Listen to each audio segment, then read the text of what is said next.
Iaitu sebenarnya penggalangan Ahmadiyah ini bermula di tanah Melayu apabila seorang pemuda daripada Ludhiana, iaitu orang Ahmadi daripada Punjab, nama Syekh Muhammad, yang datang dan dia bekerja dengan polis dekat negeri-negeri bersekutu.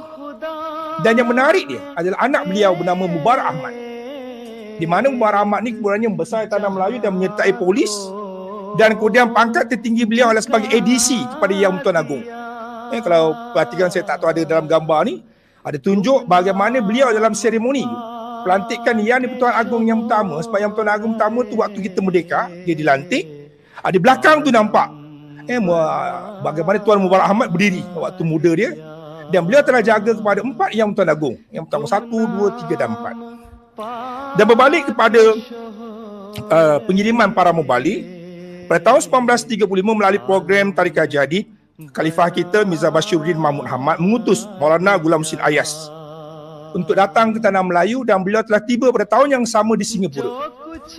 Tapi sebelum beliau tiba, fitnah-fitnah memang dah bermaharaja rela dah di tanah Melayu ataupun di Singapura terutamanya. Banyak buku-buku yang dikeluarkan, di mana buku-buku tersebut mengambil cedokan daripada ulama-ulama di India.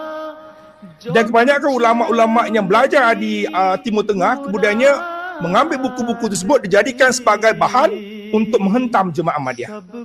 Dan tak lain tak bukan tuduhan dia lah, kita kafir, kiblat kita berbeza, Al-Quran kita berbeza. Ini yang dimainkan sejak orang kata hampir 100 tahun. Sebab apa? 1935 sebelum tu lagi dah ada fitnah tu sudah bermaharaja rela di tanah Melayu. Dan yang menarik, satu cerita yang menarik tentang Maulana Ghulam Husin Ayas ini, iaitu pada tahun 1939 ada seorang ulama daripada India juga bernama Maulwi Muhammad Abdul Alim Siddiqui. Ini berlaku di Masjid Sultan. Masjid ni di Singapura memang indah, sangat indah. Dan di dalam masjid inilah, iaitu Maulana Abdul Alim Siddiqui ini memberikan ceramah tentang bagaimana kesesatan Ahmadiyah. Dan pada waktu itu, dalam masa yang sama, Maulana Ghulam Husin Ayas dengan delegasi Ahmadi ada juga di dalam masjid tersebut. Dan ketika Maulana Alim Siddiqui ini mengatakan bahawa Ahmadiyah ini memiliki Al-Quran berbeza dan dia mengubah ayat Al-Quran, ini yang menyebabkan Maulana Ghulam Husin Ayas tak boleh tahan lagi, dan dia berdiri dan sambil dia pegang Al-Quran di tangan dia, dia kata, saya ni orang Ahmadi, perkenalkan diri dia, ini Al-Quran Ahmadi, kalau boleh tunjukkan, buktikan bahawa ada perubahan ayat. Jangan kata satu ayat, satu titik atau satu tanda pun sudah cukup. Kalau boleh buktikan, ya, saya layak dipanggil kafir. Tapi kalau sebaliknya, tuan adalah pendusta. Tuan bayangkan dalam suasana macam ni, satu orang tengah bagi fitnah tentang jemaat, tiba-tiba satu orang berdiri menafikan tu. Jadi yang penceramah ni, Muhammad Alim Siddiqui ni panik. Dan dia bukannya menyahut cabaran daripada Maulana Ghulam Husin Ayas. Apa dia buat? Dia provok jemaah-jemaah mereka. Inilah masanya, inilah orang kafir tu yang harus dibunuh. Jadi apa jadi pada jemaah pada waktu itu? Ramai, apalagi mereka keronyok Maulana Ghulam Husin Ayas.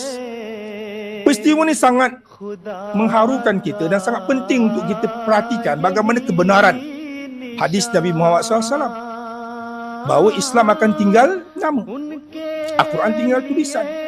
Masjid-masjid mereka makmur, tapi kosong daripada petunjuk. Ulama mereka adalah sehina-hina makhluk di bawah kolong langit, kerana mereka mengeluarkan fitnah dalam masjid. Dan pada waktu itu tidak ada seorang pun yang nak tengok Al-Quran tadi, nak semak Al-Quran tadi, tak ada. Mereka pekakkan telinga mereka, mereka bisu dan mereka buta. Seperti mana dalam surah firman Allah SWT, summun bumum uyum fahum la rajiun. Inilah keadaan jemaah di dalam masjid pada waktu itu. Dan apa yang terjadi selepas dipukul, dicampak daripada tingkat 2. Ini lagi tinggi, saya rasa lagi tinggi daripada Masjid Batu Salam ini. Dicampak keluar dan Maulana Ghulam pingsan. Tuan-tuan dan puan-puan, kita jemaah Ahmadiyah tak membalas itu, tapi Allah SWT yang membalasnya.